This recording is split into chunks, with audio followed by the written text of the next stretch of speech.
The space race gave us moon landings, satellites, astronauts, and some of the most brilliant engineering in human history. It also gave us nuclear moon plans, space cannons, sandwich scandals, astronaut diapers, frozen pea clouds, and government meetings where adults seriously discuss soda in zero gravity. So yes, humanity reached for the stars, but it did so while occasionally tripping over its own shoelaces at Mach 25. 1. NASA had rooms full of geniuses who could calculate how to throw humans at the moon and still bring them back without turning them into space confetti. But there was one tiny Earth problem they could not solve: life insurance. No insurance company wanted to look at an Apollo mission, hear the phrase giant controlled explosion aimed at the moon, and say, yes, this sounds like a healthy long-term investment. So the astronauts made their own backup plan. Before launch, they signed hundreds of envelopes and postcards, creating collectibles their families could sell if the mission ended badly. It was not exactly heartwarming.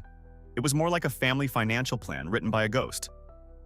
Imagine telling your wife, "Honey, if I die on the moon, sell these autographs and maybe pay off the house."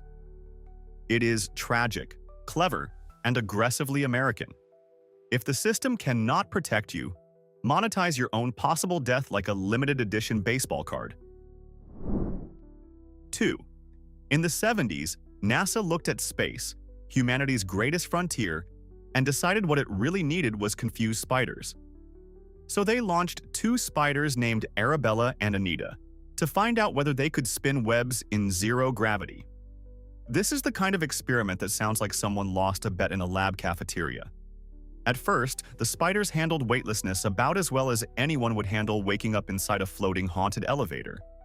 They drifted around like tiny furry astronauts having an existential crisis, and their first webs looked like a toddler had tried to draw a map of anxiety.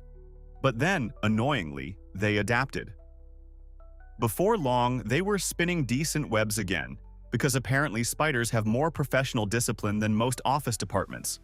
The experiment was weird, useful, and deeply insulting to humans. We need training, simulators, and psychological screening. A spider just needs a few minutes to panic, then gets back to construction. 3. The Soviet Union stared into the peaceful emptiness of orbit and thought, this place needs a cannon. Not a symbolic cannon. Not a decorative, look how tough we are, pipe bolted to a wall. A real modified aircraft gun was mounted on the Almaz military space station because the Cold War was basically two superpowers asking, how can we make this scientific achievement more threatening?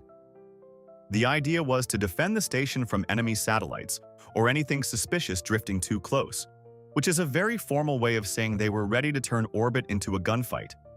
They even test-fired it after the station was uncrewed, proving that humanity had successfully exported trigger anxiety into space. While NASA was collecting moon rocks and arguing about sandwiches, the Soviets were preparing for low Earth orbit to become a Western movie with worse hats. It is hilarious, terrifying, and exactly what happens when military planners discover a new frontier and immediately ask where the weapons go. 4. The Gemini spacecraft were incredible machines, but their onboard computer had around 4 kilobytes of memory. 4 kilobytes. That is not a typo. Your phone uses more memory deciding whether your face is a face. A single modern email signature with a company logo probably has more digital muscle than the machine helping astronauts survive orbit. Yet this tiny electronic brain was supposed to assist with navigation, calculations, and mission control tasks, while two men sat inside a metal capsule traveling faster than anyone's bad decisions on payday. The astronauts entered commands through a numerical keypad that looked like something designed by a calculator with trust issues. One wrong number, and suddenly you are not a space pioneer anymore. You are a confused projectile with a government budget. The amazing thing is not that the computer was primitive. The amazing thing is that it worked at all, like a pocket calculator being forced to manage a fighter jet during a thunderstorm. 5. By 1985, the space race had reached its most noble phase: the Cola Wars in orbit. Coca-Cola and Pepsi spent serious money designing special space cans because apparently humanity looked at the stars and saw not destiny, but market share. Engineers who could solve fluid dynamics, pressure systems, and orbital mechanics were now trying to answer the burning question: how do you stop fizzy sugar water from assaulting an astronaut's nose in zero gravity? Somewhere, a highly educated scientist had to attend a meeting titled something like Carbonated Beverage Behavior in Microgravity and pretend that civilization had not gone completely silly. The astronauts became taste testers in a floating corporate commercial, sipping warm soda out of awkward containers while Earth waited for history. Forget Mars. Forget the Moon. The real final frontier was convincing people that Space Pepsi was a triumph of innovation instead of a press release with bubbles. 6. Humanity learned how to dock spacecraft before it learned how to let astronauts use the bathroom without turning the cabin into a biohazard snow globe. The Apollo toilet system, if we can even call it that without offending toilets, involved a plastic bag taped to the body with extreme precision. That is not futuristic. That is camping equipment having a nervous breakdown. One bad seal, one careless movement, and suddenly the most advanced vehicle in history becomes a floating crime scene against dignity. Skylab improved the situation with a vacuum toilet, but it still demanded the accuracy of a sniper and the emotional courage of someone defusing a bomb. Astronauts even trained with camera systems so they could practice aiming properly, which means some of the bravest people alive had to attend government-funded bathroom targeting school.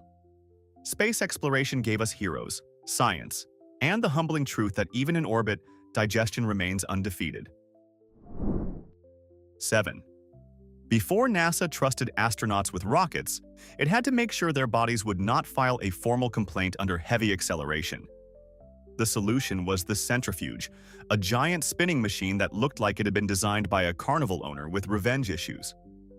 Candidates were strapped in and hurled around while crushing forces pressed them into their seats, distorted their faces, blurred their vision, and generally made the human body reconsider its career path. It was science, technically, but it also looked like someone asking, how fast can we spin a patriot before he becomes pudding? These men were test pilots, war veterans, and elite candidates, yet inside the centrifuge they became very expensive laundry in a violent washing machine. The experience was meant to prepare them for launch and re-entry. It probably also prepared them for never trusting any chair with straps again.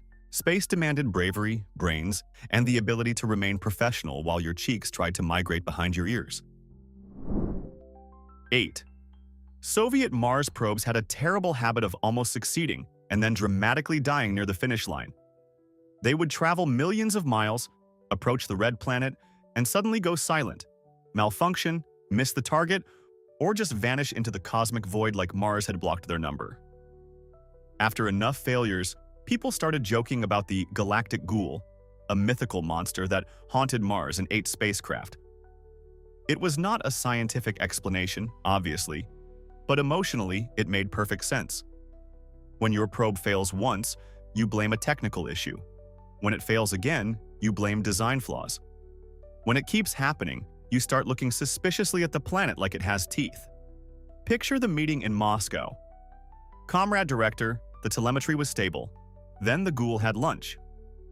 The truth was that Mars missions are brutally difficult, and early space engineering had very little room for error. But Space Monster ate our probe is funnier than a connector failed again. 9. The Apollo 12 backup crew pulled one of the greatest pranks in space history, and they did it with terrifying professionalism. Before the mission, they secretly inserted tiny Playboy pinup images into the official wrist checklists used by the astronauts on the lunar surface. This required timing, access, planning, and a level of dedication usually reserved for espionage or tax fraud. So there was Pete Conrad, walking on the moon, doing actual geology, while the entire human species watched with reverence. He turned a checklist page expecting procedures, and instead received a surprise from the least scientific department of male psychology. It was ridiculous, juvenile, and somehow deeply human. We had crossed 240,000 miles of emptiness, landed on another world, and still managed to bring locker room humor with us. The moon got flags, footprints, and a reminder that no matter how advanced civilization becomes, someone will always find a way to sneak a dirty joke into the paperwork. 10. Astronauts are often described as heroes, pioneers, and the finest representatives of human courage. All true. But during long spacewalks, they are also highly trained adults wearing diapers. NASA calls it the maximum absorbency garment, which is a beautifully bureaucratic way of saying, yes, the hero has to go in the suit. There is no pause button on a spacewalk. You cannot knock on the International Space Station window and ask to use the bathroom like you are at a gas station.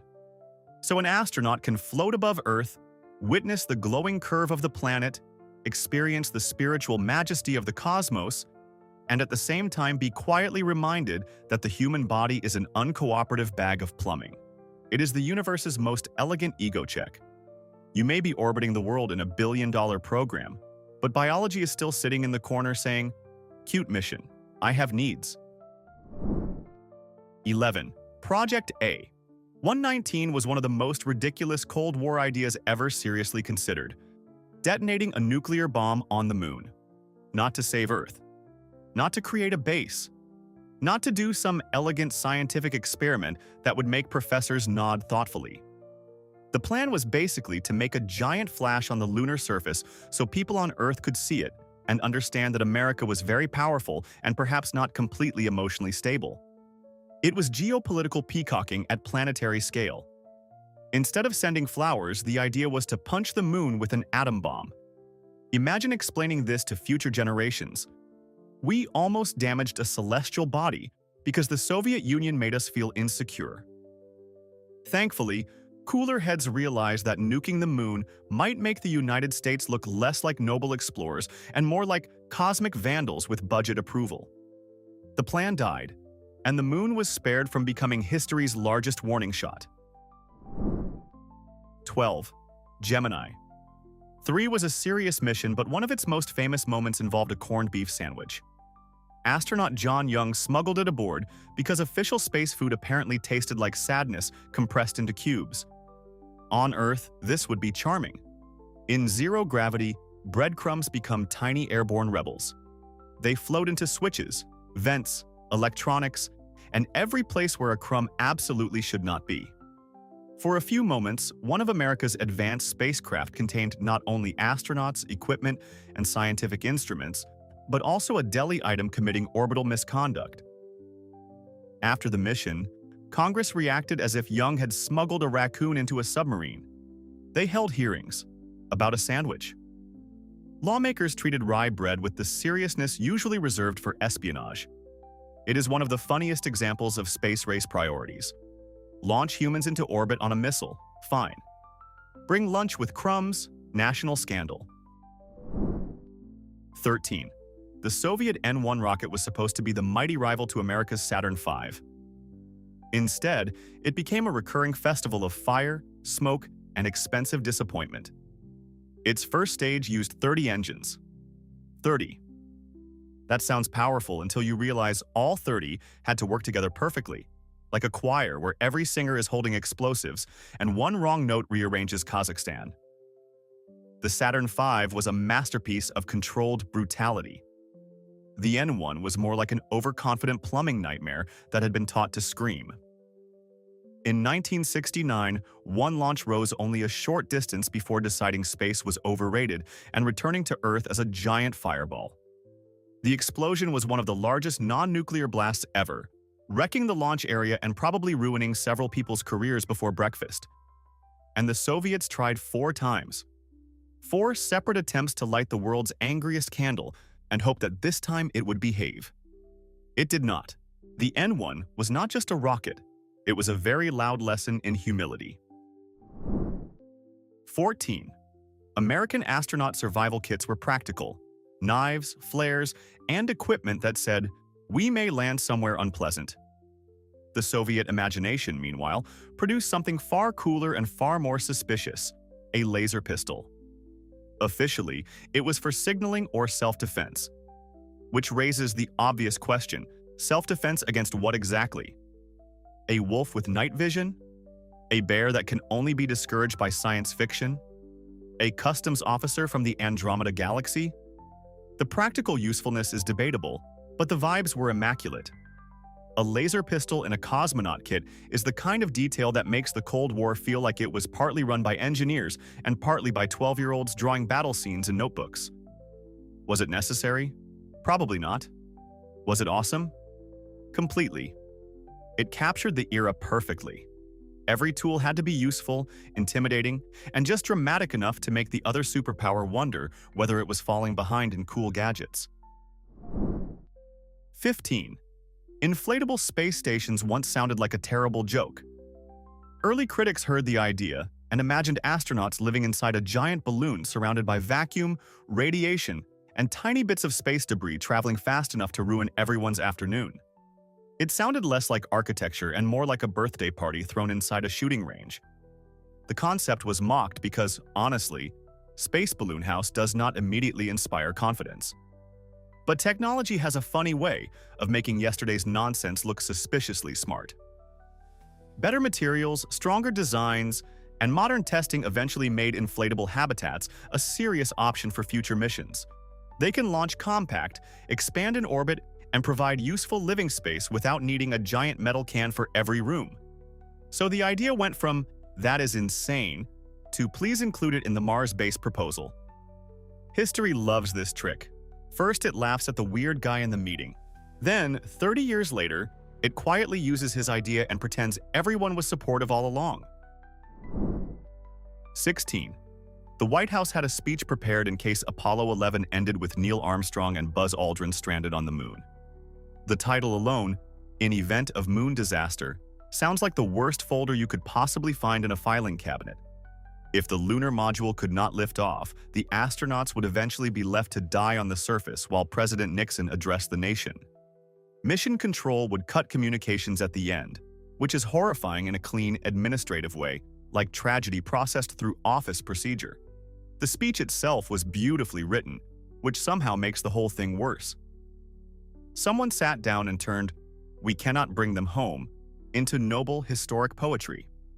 That is both emotionally devastating and deeply professional.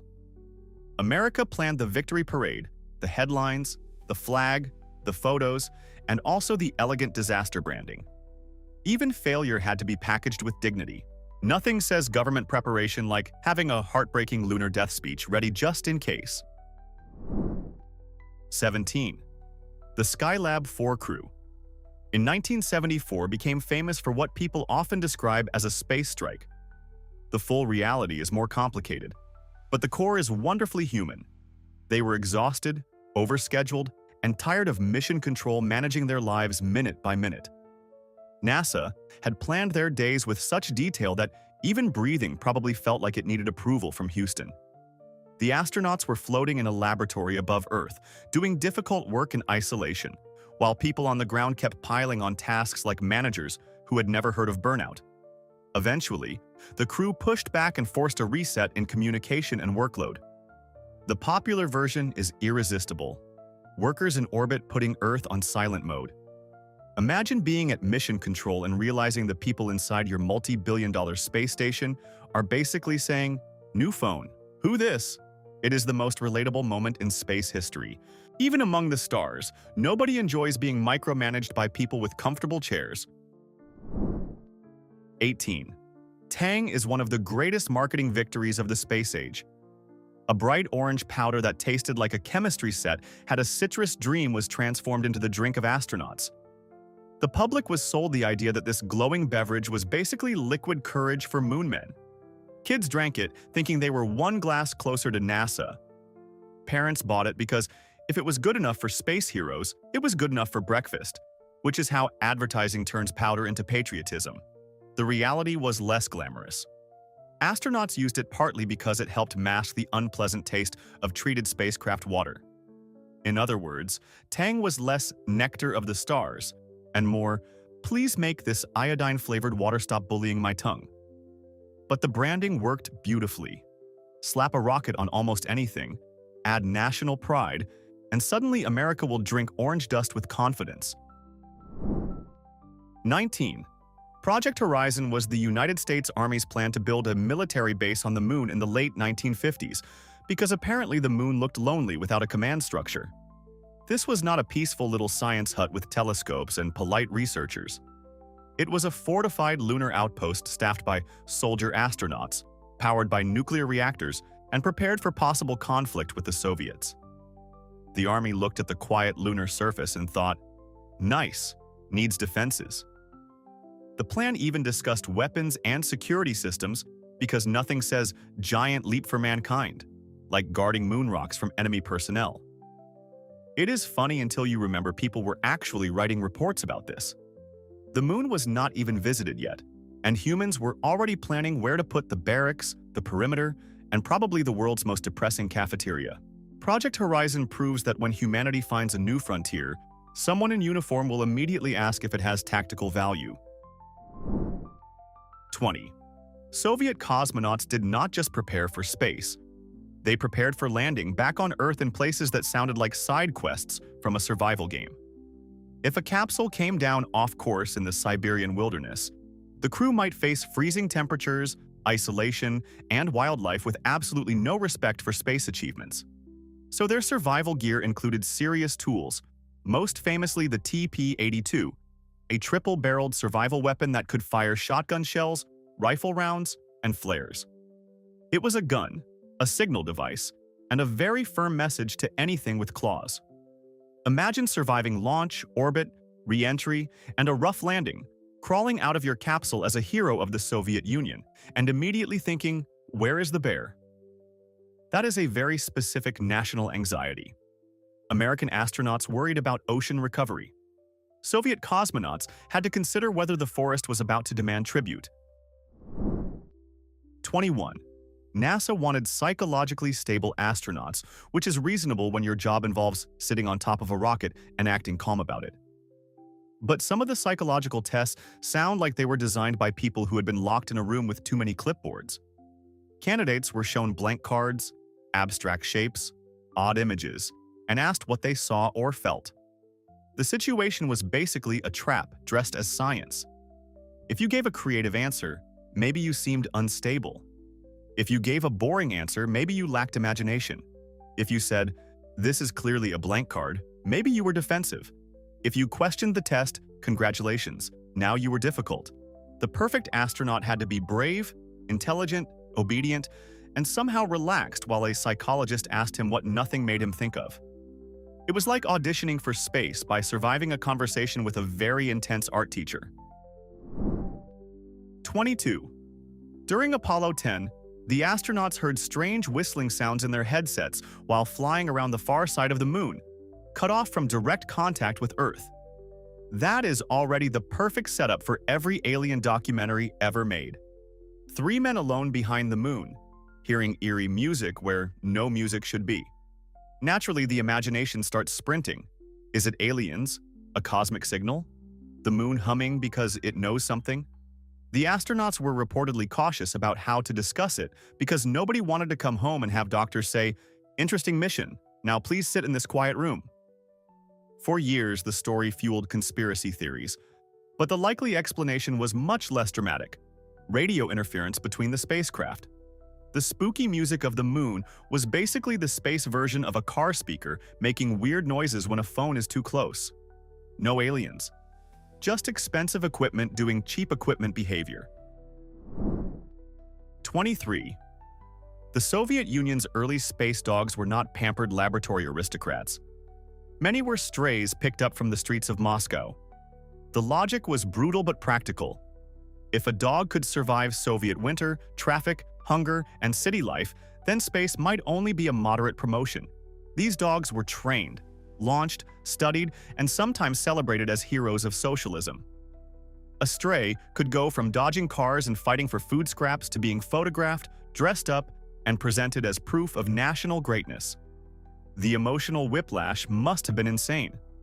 One week you are sniffing around an alley. The next week officials are applauding you like you personally defeated capitalism. Old photos of these dogs are amazing because they rarely look proud in a human way. They mostly look confused, patient, and slightly hopeful that all this patriotic nonsense ends with someone giving them a snack. Honestly, relatable. 24. In 1980, at a Titan II missile silo in Arkansas, a technician dropped a socket from a wrench. It fell down the silo, hit the missile, punctured the fuel tank, and triggered one of the most terrifying workplace accidents in modern history. This was not a lawnmower in a garage. This was a missile carrying a 9-megaton nuclear warhead, the kind of object you do not want involved in slapstick. The leaking fuel created a nightmare situation, and the eventual explosion was powerful enough to blast the warhead out of the silo. Thankfully, safety systems prevented a nuclear detonation, but for a while the whole event had the energy of World War III, sponsored by gravity and one dropped tool. It is a chilling reminder that civilization sometimes rests not on grand strategy, but on whether someone keeps a firm grip on their equipment. One bad day at work nearly became a chapter in every history book. 25. Apollo spacecraft created some unexpectedly beautiful sights by venting urine into space. Since storing all waste was not always practical, liquid waste could be released outside, where it froze instantly into tiny glittering crystals. In sunlight, these crystals sparkled around the spacecraft like a majestic cosmic trail. Very poetic, until you remember what it was. This was not stardust. This was astronaut bathroom output, transformed by vacuum into space glitter. It is one of those facts that perfectly captures the space race. Breathtaking beauty built on top of deeply undignified plumbing. Imagine being an alien astronomer spotting this shimmering cloud and thinking humanity had created some sacred interplanetary art. No, Zorp. That is not a greeting ritual. That is Dave from Ohio after too much rehydrated orange drink. The universe is grand, mysterious, and full of wonder, but humans will always find a way to leave behind evidence that they had a bladder. 26. Project Orion was the kind of idea that makes you want to salute and hide under a table at the same time. The concept was to build a huge spacecraft and propel it by detonating nuclear bombs behind it, one after another. The ship would ride the shockwaves using a massive pusher plate, basically surfing through space on repeated atomic explosions. This is not a metaphor. The plan was genuinely studied. On paper, the physics had real promise. In conversation, it sounded like something invented by an engineer who had stared too long at a nuclear test and whispered, "Transportation." The safety manual must have been incredible.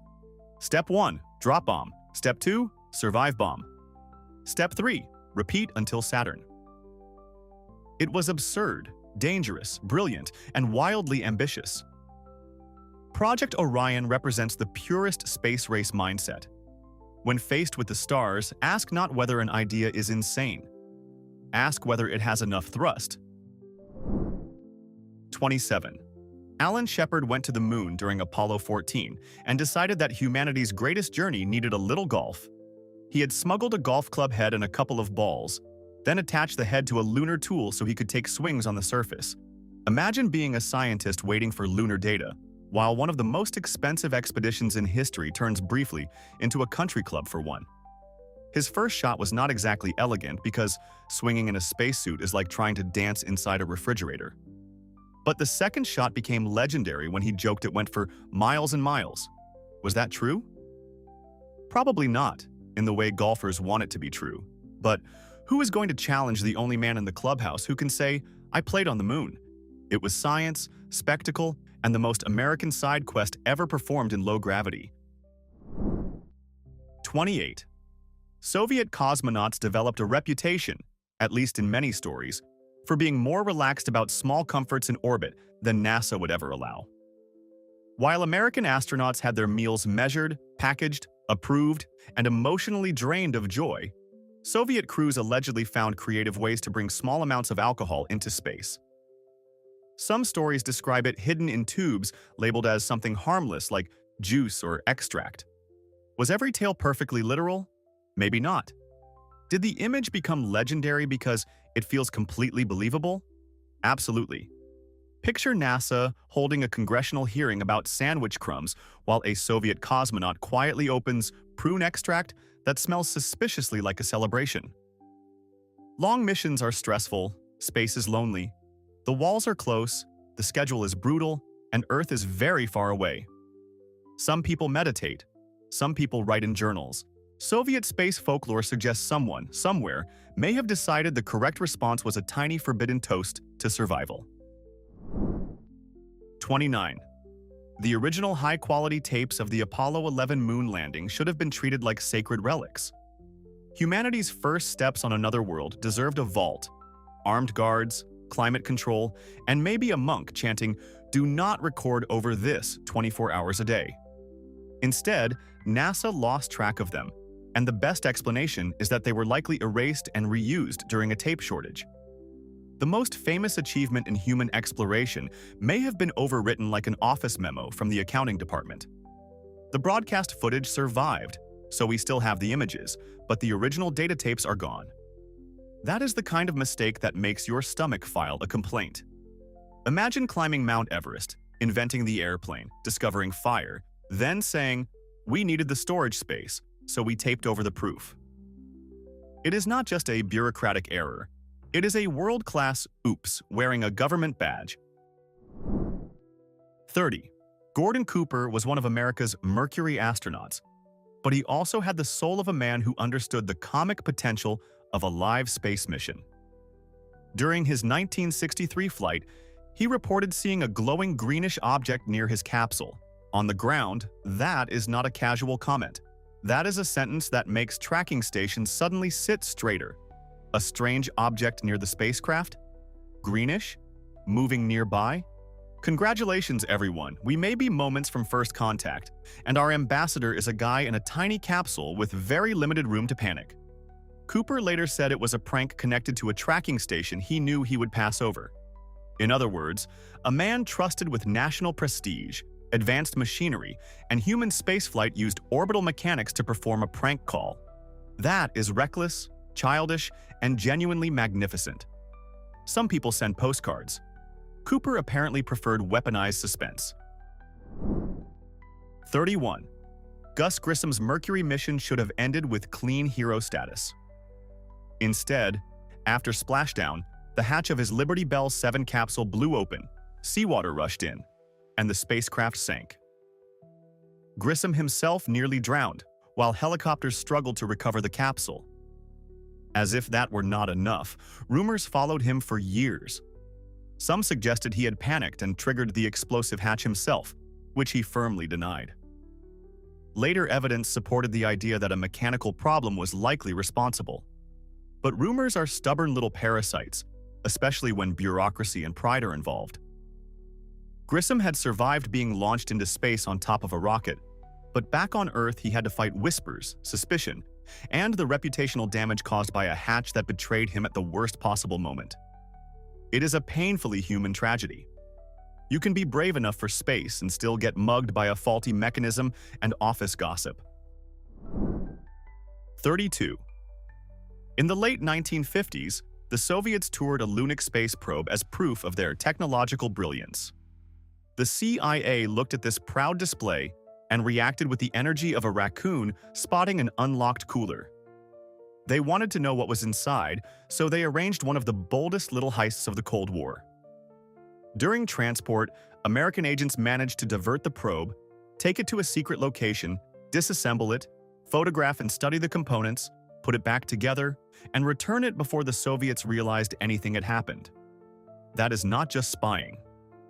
That is borrowing your rival's science project overnight and returning it before homeroom. No tuxedos, no dramatic volcano lair, no villain monologue. Just logistics, nerves, bribery, and people with screwdrivers moving very fast. The Soviets thought they were showing off. The Americans quietly turned the whole tour into an unauthorized inspection. It was espionage with the elegance of a magic trick and the manners of a burglar. So here is the real question.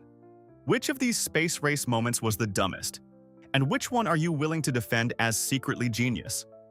Because if you think nuking the moon, firing a cannon in orbit, or launching a spaceship with nuclear bombs behind it was actually a good idea, I want to see that argument in the comments. And if we missed an even more ridiculous space race disaster, name it below. Like the video if at least one of these made you question humanity, and subscribe before someone in a lab decides the moon needs another weapon.